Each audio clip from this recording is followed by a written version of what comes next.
Ассалаумағалейкум жігіттер. Біздің қолымызда 158 мылтығы. Үйге келгеннен кейін мына предохранительді итересіз алды қарата. Итеріп қоясыздар. Итергеннен кейін сосын жайлап битіп ашасыздар. Битіп ашқаннан кейін екі саусақпен аласыздар да, мына екі пат несін крючогын басасыздар. Басқаннан кейін жайлап битіп жабасыздар. Сол кезде бұл мылтық зарядталмай тұрады да, пружиналарыңыз бос тұрады.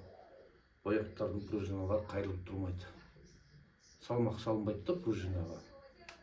Сол кезде әдемі. Келесі охотаға барған кезде мылтық ашылған уақытта дауысы әдемі дауыс береді, жаңа мылтық сияқты.